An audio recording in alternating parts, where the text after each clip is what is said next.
Hello friends, welcome back to my channel.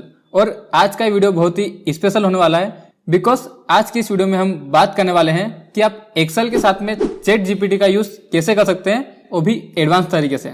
जी हाँ guys, आज की इस वीडियो में मैं आपको 5 ऐसी टिप्स बताने वाला हूँ जिनको सीखने के बाद आप एक्सेल में घंटों के काम को मिनटों में करने वाले हो। और साथ में ही आज हम चैट जीपीटी से एक्सेल में वीबीए कोडिंग भी करवाने वाले हैं। वीडियो बहुत ही इंफॉर्मेटिव होने वाला है, इसलिए वीडियो को एंड तक जरूर देखना। और अगर आप इस चैनल पर पहली बार आए हो तो इस चैनल को सब्सक्राइब करके बेल आइकन को भी प्रेस कर लेना ताकि फ्यूचर में आने वाली और भी इंटरेस्टिंग वीडियो आपसे मिस ना हो। So let's begin the video.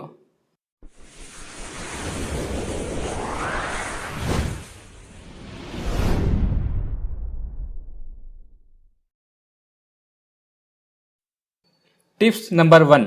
So friends, यहाँ पर हमारे पास में कुछ छोटा सा डेटा है और यहाँ पर हम चाहते हैं कि F2 से लेकर F16 तक हमारा जितना भी डेटा है उन सबका टोटल यहाँ पर आ जाए।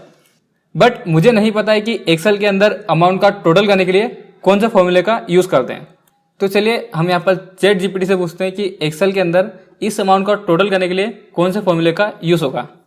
तो आप चैट जीपीटी को ओपन करने के लिए आप अपने मोबाइल फोन या फिर कंप्यूटर में गूगल को ओपन कर लीजिए एंड यहाँ पर टाइप कीजिए चैट जीपीटी। यहाँ पर आपको एक openai.com की एक वेबसाइट दिखाई देगी, इस पर आप क्लिक कीजिए। वेबसाइट ओपन होने के बाद में यहाँ पर आपके सामने एक ऑप्शन आएगा ट्राई चैट जीपीटी, इस पर आप क्लिक कीजिए। अब अगर आप चैट जीपीटी का फर्स्ट टाइम यूज कर रहे हैं तो आपको यहाँ पर जीमेल अकाउंट से लॉगिन करना होगा। तो मैंने यहाँ पर ऑलरेडी यहाँ पर लॉगिन किया हुआ है। तो जैसे ही आप यहाँ पर इसे जीमेल अकाउंट से लॉगिन कर लेते हैं तो आपके सामने इस तरह का इंटरफेस ओपन हो जाएगा।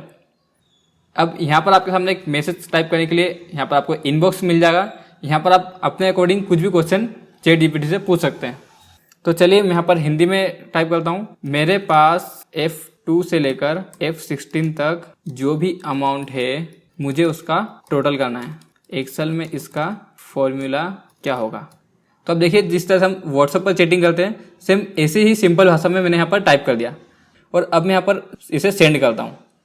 तो देखिए यहाँ पर टाइप करना को स्टार्ट कर दिया है। अब यहाँ पर जो भी इसने फर्स्ट डेफिनेशन टाइप की है इसे आपको जरूर से पढ़ना है, क्योंकि जो भी आपने इसे क्वेश्चन किया है ये उसको समझ कर आपको यहाँ पर बताएगा कि आपने इसे क्या पूछा है, उसके बाद ही ये आपको यहाँ पर आंसर बताएगा। तो देखिए यहाँ पर इसने हमें कुछ डिस्क्राइब किया है एंड यहाँ पर इसने हमें यहाँ पर एक फॉर्मूला बताया इजिकल टू सम F2:F16 और यहाँ पर आप किस तरीके से इस फॉर्मूले का यूज करेंगे ये भी यहाँ पर बताया हुआ है। अब मुझे यहाँ पर इसकी इंग्लिश समझ नहीं आ रही, तो यहाँ पर मैं क्या करता हूँ, यहाँ पर लिखता हूँ इसे हिंदी में एक्सप्लेन करो। यहाँ पर इंटर प्रेस कीजिए। अब देखिए ये हमें यहाँ पर हिंदी में एक्सप्लेन कर रहा है। एक्सेल में F2 से F16 तक के सभी राशियों का टोटल कैलकुलेट करने के लिए आप सम फंक्शन का इस्तेमाल कर सकते हैं। तो देखिए फ्रेंड्स, ये हमें बिल्कुल उस तरीके से रिजल्ट दे रहा है जिस तरीके से हम किसी ह्यूमन बीइंग से चैटिंग करते हैं। जैसे कि आप अपने फ्रेंड से कोई सवाल पूछते हैं व्हाट्सएप पर, वहां पर जो भी आप चैटिंग करते हैं ठीक उसी तरीके से ये आपको यहाँ पर आंसर निकाल के दे रहा है। तो चलिए हम यहाँ से इस फॉर्मूले को कॉपी करते हैं। यहाँ से मैं Ctrl+C से कॉपी करता हूँ और यहाँ पर एक्सेल में आकर मैं इसे यहाँ पर पेस्ट कर देता हूँ। तो देखिए यहाँ पर हमारा जो भी टोटल है वो यहाँ पर आ चुका है। अब चलिए हम यहाँ पर एक बार हमारे अकॉर्डिंग भी देख लेते हैं कि इसका टोटल क्या होगा। तो देखिए यहाँ पर चैट जीपीटी ने जो भी हमें यहाँ पर फॉर्मूला बताया है वो यहाँ पर बिल्कुल करेक्ट है, यानी कि ये हमारे एक्सेल के अंदर काफ़ी कुछ हेल्प कर सकता है। नाउ आपको यहाँ पर ये तो समझ में आया होगा कि आप चैट जीपीटी से सवाल किस तरीके से पूछ सकते हैं। तो चलिए अब बढ़ते हैं टिप्स नंबर 2 की तरफ। सो फ्रेंड्स, यहाँ पर हमारे पास में कुछ आइटम के नेम हैं और यहाँ पर उनके आइटम रेट लिखे हुए हैं और इस रेट के अंदर इतने % जीएसटी अमाउंट इंक्लूड है। अब इस वाले कॉलम में हमें यहाँ पर टैक्सेबल अमाउंट को फाइंड करना है, यानी कि ऐसी अमाउंट जिसमें कि जीएसटी अमाउंट इंक्लूड ना हो। तो अब टैक्सेबल अमाउंट को निकालने के लिए एक्सेल के अंदर क्या फॉर्मूला होगा, चलिए हम चैट जीपीटी से पूछते हैं। तो यहाँ पर मैं ओपन करता हूँ चैट जीपीटी को और यहाँ पर हम टाइप करते हैं एक्सेल में मेरे पास डी कॉलम में, अगर आप कुछ कॉलम का नाम दे रहे हैं तो आप डबल कोट्स में लिखिए ताकि यहाँ पर चैट जीपीटी को क्लियरली समझ आए। तो देखिए यहाँ पर मैंने मैसेज टाइप किया हुआ है कि एक्सेल में मेरे पास डी कॉलम में आइटम रेट दी हुई है जिसमें कि ई कॉलम की जीएसटी रेट अमाउंट इंक्लूड है और मुझे आइटम रेट की टैक्सेबल अमाउंट को फाइंड करना है। एक्सेल में इसका फॉर्मूला क्या होगा। यहाँ पर इंटर प्रेस कीजिए और मैसेज सेंड कीजिए।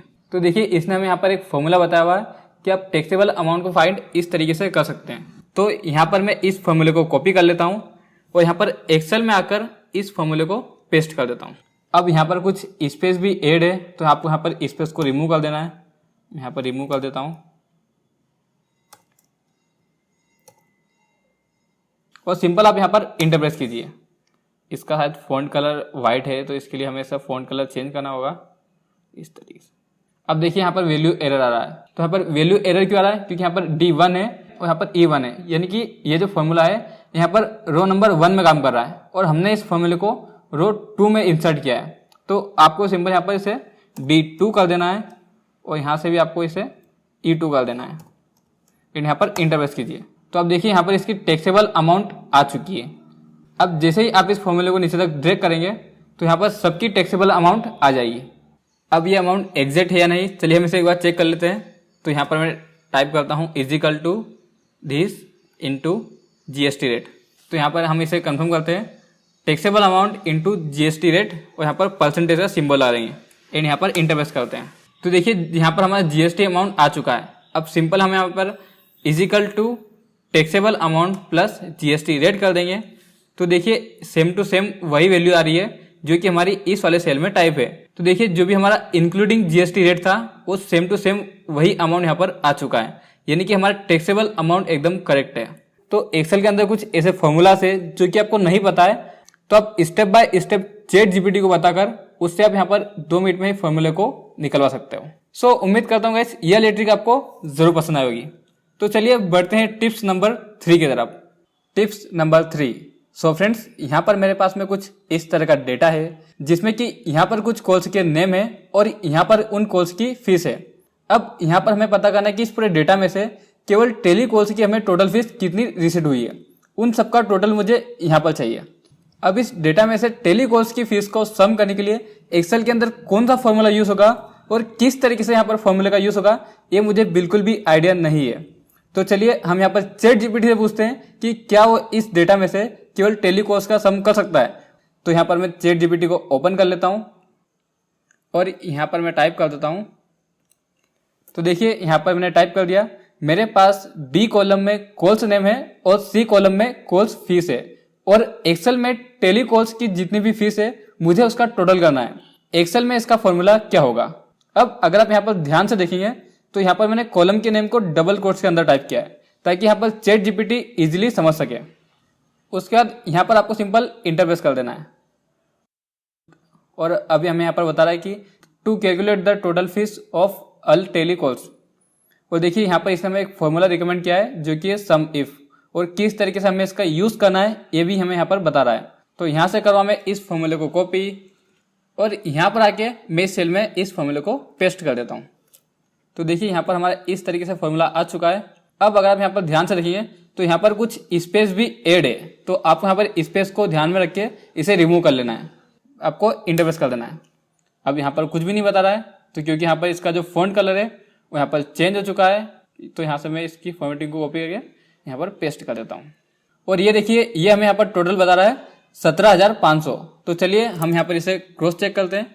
यहाँ पर मैं फिल्टर की को अप्लाई करता हूँ, यहाँ से मैं सिलेक्ट करता हूँ टेली कॉल्स को, यहाँ पर ओके, एंड यहाँ से हम इसका सम चेक करेंगे। और ये देखिए यहाँ पर अगर आप स्टेटस बार पर फोकस करेंगे तो देखिए यहाँ पर भी ये बता रहा है 17,500, यानी कि ChatGPT ने जो भी हमें यहाँ पर फॉर्मूला रिकमेंड किया है वो एकदम करेक्ट है। तो इस तरीके से आप यहाँ पर ChatGPT की मदद से किसी भी फॉर्मूले को इंसर्ट कर सकते हैं। बट अगर आप एक्सेल में स्टेप बाय स्टेप सीखना चाहते हैं कि एक्सेल में सम फॉर्मूले का यूज किस तरीके से होता है और कितने तरीकों से होता है, इसके अलावा सम इफ और सम इफ्स को भी आप बिल्कुल डिटेल में सीखना चाहते हैं, तो इसके ऊपर मैंने ऑलरेडी एक वीडियो बनाया हुआ है। उस वीडियो की लिंक आपको ऊपर आई बटन में और डिस्क्रिप्शन बॉक्स में मिल जाएगी, वहां पर क्लिक करके आप इजीली उस वीडियो को देख सकते हैं। Tips number 4। नाउ एक्सेल के अंदर हमने ChatGPT की मदद से फॉर्मूलेस तो यहाँ पर काफी सारे इंसर्ट किए, बट इस बार हम यहाँ पर ChatGPT से कुछ यूनिक करवाने वाले हैं। अब यूनिक क्या करवाना है, यहाँ पर देखिए, यहाँ पर मेरे पास में नेम 1 की लिस्ट है और यहाँ पर मेरे पास में नेम 2 की लिस्ट है। अब इन दोनों ही नाम की लिस्ट में से जो भी डुप्लीकेट नेम है मुझे उनको हाईलाइट करना है। तो क्या इसका सॉल्यूशन हमें यहाँ पर ChatGPT दे पाएगा? चलिए हम यहाँ पर ChatGPT से पूछते हैं। तो यहाँ पर मैं ChatGPT को ओपन करता हूँ और यहाँ पर मैं अपने क्वेश्चन को टाइप करता हूँ। तो देखिए यहाँ पर मैंने टाइप कर दिया, मुझे नेम 1 और नेम टू लिस्ट में से डुप्लीकेट नेम को हाईलाइट करना है। एक्सेल में इसे कैसे करें? सो देखिए यहाँ पर मैंने चैट जीपीटी से बहुत ही सिंपल से वे में क्वेश्चन पूछा है और ये हमें यहाँ पर डायरेक्टली आंसर देगा। अभी हमें आंसर क्या देता है चलिए देखते हैं। सो देखिए सबसे पहले तो इसने हमें यहाँ पर डेफिनेशन दी है कि एक्सेल में डुप्लीकेट नेम को हाईलाइट करने के लिए आप नीचे दिए गए स्टेप्स को फॉलो कर सकते हैं। तो नंबर 1 पे इसने बोला कि ओपन योर एक्सेल स्प्रेडशीट जिसमें आप डुप्लीकेट नेम को हाईलाइट करना चाहते हैं, यानी कि आप उस डेटा फाइल को ओपन कर लीजिए जिसमें कि आपकी दोनों ही लिस्ट अवेलेबल है। उसके बाद नंबर 2 पर लिखा है सिलेक्ट द कॉलम जिसमें आप डुप्लीकेट नेम को चेक करना चाहते हो। उसके बाद हमें यहाँ पर बोल रहा है होम टैब में जाए, कंडीशनल फॉर्मेटिंग ऑप्शन पर क्लिक करें, इससे आपके सामने एक ड्रॉप डाउन मेन्यू ओपन होगा। तो चलिए यहाँ पर जो भी हमें चैट जीपीटी ने जो भी हमें प्रोसेस बताई है हम उस सेम प्रोसेस को रिपीट करते हैं। तो यहाँ पर मैंने इन दोनों ही लिस्ट को सिलेक्ट कर लिया, जैसे कि हमें यहाँ पर चैट जीपीटी ने बोला था कि सबसे पहले अपने डेटा को सिलेक्ट करें। यहाँ पर मैंने कर लिया इसे सिलेक्ट। उसके बाद यहाँ पर हम आ जाते हैं होम टैब में, उसके बाद यहाँ पर कंडीशनल फॉर्मेटिंग और यहाँ पर जैसा कि हमारे पास में एक ड्रॉप डाउन मेन्यू ओपन हो चुका है। उसके बाद यहाँ पर हम जाएंगे हाईलाइट सेल रूल्स और यहाँ पर हमें एक ऑप्शन मिलेगा डुप्लीकेट वैल्यूज का, इस पर हम क्लिक करेंगे और यहाँ पर हमसे पूछ रहा है कि आपको हाईलाइट क्या करना है, डुप्लीकेट या फिर यूनिक। तो यहाँ पर हम डुप्लीकेट सिलेक्ट करेंगे एंड यहाँ से हम ओके प्रेस करेंगे। तो देखिए यहाँ पर जो भी हमारे डुप्लीकेट नेम थे वो इसने यहाँ पर हाईलाइट कर दिए। सो गाइस चैट जीपीटी की मदद से आप यहाँ पर एक्सेल के अंदर काफी यूनिक काम आप चैट जीपीटी से करवा सकते हैं और वो भी काफी कम टाइम में। सो गाइस अब तक की ये 4 टिप्स आपको कैसी लगी ये आप मुझे कमेंट करके जरूर बताइएगा। और अगर ये चारों टिप्स आपको अच्छी लगी हो तो इस वीडियो को लाइक करके और चैनल को सब्सक्राइब आपको जरूर करना पड़ेगा, क्योंकि अब हम बढ़ने वाले हैं टिप्स नंबर 5 की तरफ, जिसमें कि हम करवाने वाले हैं चैट जीपीटी से वीबीए कोडिंग। जी हाँ गाइस, तो चलिए बढ़ते हैं टिप्स नंबर 5 की तरफ। टिप्स नंबर 5 वेल इस वीडियो की लास्ट ट्रिक आपके लिए बहुत ज्यादा यूजफुल होने वाली है, क्योंकि इस ट्रिक को देखने के बाद आपको पता चलने वाला है कि आप चैट जीपीटी का यूज करके आप कितना कुछ कर सकते हो। वेल आपको यहाँ पर सभी चीज आना जरूरी नहीं है, बट आपको यहाँ पर अच्छे सवाल पूछते आना चाहिए, वो भी चैट जीपीटी से। तो चलिए मैं यहाँ पर सीरियल नंबर में टाइप करता हूँ 06, डेट में हम यहाँ पर टाइप करेंगे 18/23, डिस्क्रिप्शन में हम यहाँ पर लिखेंगे क्लॉथ, अमाउंट हम यहाँ पर देंगे 5000 और यहाँ पर मैं टाइप कर देता हूँ गारमेंट्स। सो यहाँ पर मैंने कुछ इस तरीके से डेटा एंट्री कर दिए और अब मैं यहाँ पर जैसे ही सेव बटन पर क्लिक करता हूँ तो देखिए हमारा डेटा यहाँ से डिलीट हो चुका है। अब ये डिलीट क्यों हुआ है डेफिनेटली मैं आपको यहाँ पर आगे बताऊंगा, बट अब मैं यहाँ पर सेकेंड डेटा एंट्री करता हूँ। यहाँ पर मैं टाइप करता हूँ 7 कंप्यूटर 20,000 इलेक्ट्रॉनिक्स।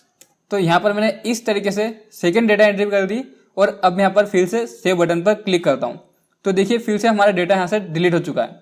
बट अब मैं अगर यहाँ पर स्टेटमेंट वाली सीट पर क्लिक करता हूँ तो देखिए यहाँ पर जो भी हमने डेटा एंट्री की है तो वो डेटा एंट्री यहाँ पर इस तरीके से टेबल फॉर्मेट में सेव हो चुकी है। नाउ आप यहाँ पर दे सकते हैं। अगर मैं यहाँ पर एक और डेटा एंट्री करता हूँ, आप यहाँ पर ध्यान से देखिएगा, मैं यहाँ पर 101 टाइप कर रहा हूँ, यहाँ पर मैं डेट में यहाँ पर टाइप कर रहा हूँ, यहाँ पर हम टाइप करेंगे सेल्स 1 लाख रुपए एंड यहाँ पर सेल्स और अब हम यहाँ पर सेव करेंगे। तो देखिए ये वाली एंट्री भी हमारी यहाँ पर सेव हो चुकी है। अब एक्सेल के अंदर मैंने ये किस तरीके से किया और आप भी इस तरीके से डेटा एंट्री फॉर्म किस तरीके से डिजाइन कर सकते हो, आप भी ये सब जानने में इंटरेस्टेड हो तो चलिए आगे बढ़ते हैं। नाउ अब ये सब काम हुआ कैसे? सो यहाँ पर मैंने एक छोटे से वीबीए कोडिंग का यूज किया है और वो वीबीए कोडिंग मैंने यहाँ पर चैट जीपीटी से लिखवाई है। जी हाँ गाइस, यहाँ पर मुझे वीबीए कोडिंग का बिल्कुल भी नॉलेज नहीं है, मैं आपको यहाँ पर सच बता रहा हूँ, मुझे वीबीए कोडिंग करना नहीं आती। बट चैट जीपीटी को मैंने यहाँ पर जिस तरीके से इंस्ट्रक्शन दिए उसने उस तरीके से यहाँ पर वीबीए कोडिंग मुझे यहाँ पर करके दी है। नाउ चलिए अब सीखते हैं कि हम वीबीए कोडिंग को किस तरीके से कर सकते हैं। तो यहाँ पर जो भी हमने अभी वीबीए कोडिंग की है उसे हम यहाँ से डिलीट कर देते हैं एंड अब यहाँ पर किसी भी तरह की कोई भी वीबीए कोडिंग नहीं है। नाउ तो सबसे पहले तो आपको यहाँ पर एक डेटा एंट्री फॉर्म को डिजाइन कर लेना है और यहाँ पर आप डेटा की फॉर्मेटिंग अपने अकॉर्डिंग कर सकते हैं। नाउ अब हमें यहाँ पर चैट जीपीटी को बताना होगा कि हमें यहाँ पर किस किस स्टेप्स में हमें यहाँ पर वीबीए कोडिंग करनी है। यहाँ पर हम चाहते हैं कि टिप्स नंबर 5 पर जो भी सीट हमारी उस सीट पर से B4 से लेकर F4 तक हम जो कुछ भी टाइप करें वो डेटा यहाँ पर इस तरीके से टेबल फॉर्मेट में सेव होना चाहिए। अब चैट जीपीटी से हम यहाँ पर सवाल किस तरह से पूछेंगे चलिए सीखते हैं। तो यहाँ पर मैंने चैट जीपीटी को ओपन कर लिया है और चलिए मैं यहाँ पर क्वेश्चन को टाइप कर देता हूँ। और देखिए यहाँ पर मैंने क्वेश्चन को टाइप कर दिया है और यहाँ पर मैंने टाइप किया है एक्सेल में मेरे पास टिप्स 5 शीट पर B4 से लेकर F4 तक जो भी डेटा है उसे कॉपी करके स्टेटमेंट शीट पर पेस्ट कर दो। स्टेटमेंट शीट पर A2 से लेकर E2 पर पेस्ट कर दो। स्टेटमेंट शीट पर आपको डेटा कहां पर पेस्ट करना है इसका सेल रेफरेंस भी आपको यहाँ पर देना होगा। तो यहाँ पर हमने टाइप कर दिया। उसके बाद स्टेटमेंट शीट पर A2 से लेकर E2 पर ऑल बॉर्डर अप्लाई कर दो, क्योंकि यहाँ पर जो भी हमारा डेटा कॉपी करेगा तो इसमें तो यहाँ पर किसी भी तरह की बॉर्डर नहीं है, बट यहाँ पर तो हमें डेटा टेबल फॉर्मेट में चाहिए। तो यहाँ पर हम इस डेटा पर बॉर्डर को अप्लाई करेंगे। तो यहाँ पर हमने टाइप कर दिया, बॉर्डर को अप्लाई कर दो। उसके बाद उस डेटा के ऊपर एक ब्लैंक रो को इंसर्ट कर दो। अब यहाँ पर हमें ब्लैंक रो को क्यों इंसर्ट करना है, क्योंकि जो भी हमारा डेटा टिप्स नंबर 5 से कॉपी होकर यहाँ पर पेस्ट होगा, यहाँ पर हमें एक ब्लैंक रो इंसर्ट करनी होगी ताकि हमारा जो पुराना डेटा है वो यहाँ पर इस डेटा से ओवरराइट ना हो। इसके लिए हम यहाँ पर एक ब्लैंक रो को इंसर्ट करेंगे। अब ब्लैंक रो को इंसर्ट करने के बाद में टिप्स 5 शीट पर से जो भी डेटा कॉपी किया था उसे क्लियर कर दो, क्योंकि जब भी हमारा डेटा कॉपी हो जाएगा तो यहाँ से हमारा डेटा डिलीट भी तो होना चाहिए ना, तभी तो हम यहाँ पर आगे की दूसरी एंट्री कर पाएंगे, राइट। इस डेटा को क्लियर करने के बाद में एक्सेल में इसका VBA कोड लिखो। तो इस तरीके से मैंने यहाँ पर टाइप कर दिया और देखिए इसने हमें यहाँ पर एक्सेल में कुछ इस तरीके से रिजल्ट दिया है। नाउ यहाँ पर देखिए टाइप कर रहा है और ये देखिए यहाँ पर कितनी फास्ट तरीके से यहाँ पर VBA कोडिंग हमें यहाँ पर करके दे रहा है। नाउ इतनी जल्दी तो हम भी यहाँ पर टाइपिंग नहीं कर सकते, जो कि हमें यहाँ पर AI टाइप करके दे रहा है। तो देखिए चैट जीपीटी ने हमें यहाँ पर कुछ इस तरह की कोडिंग करके दी है।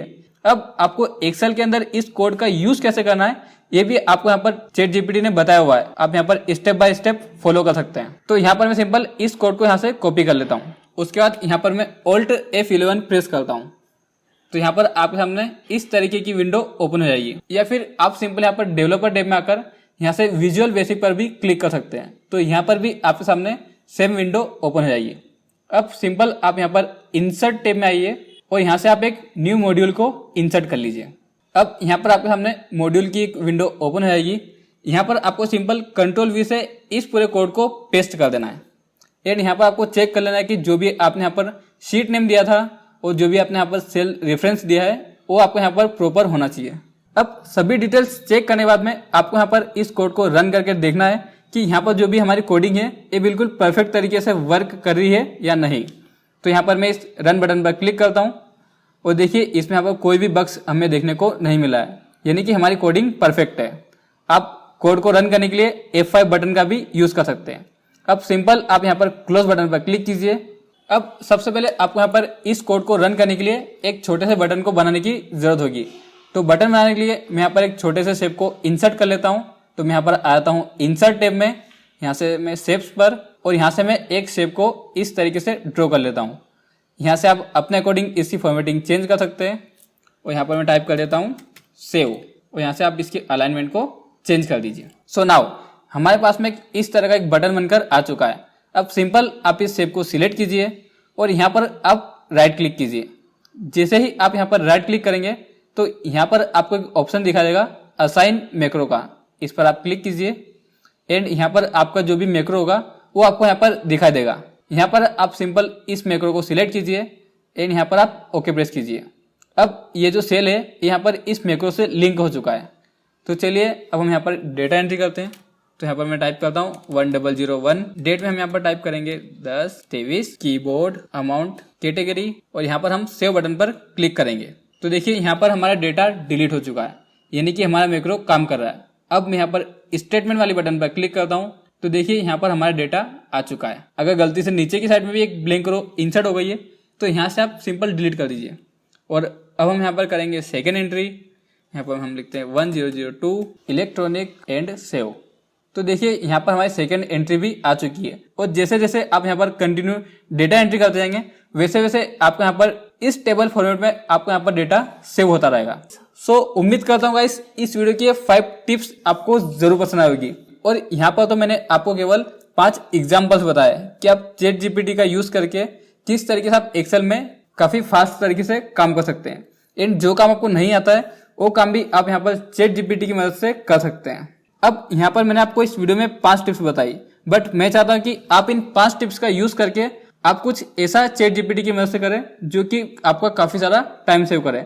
एंड ऐसे ही आपको यहाँ पर धीरे धीरे एक्सेल में काफी कुछ नया सीखने को मिलने वाला है और आप हमेशा दूसरों से आगे रहने वाले हैं। फाइनली अगर आपको वीडियो अच्छी लगी है तो इस वीडियो को केवल अपने तक मत रखिए, अपने दोस्तों के साथ में इस वीडियो को शेयर जरूर कीजिए ताकि वो लोग भी एक्सेल में स्मार्ट बन सके।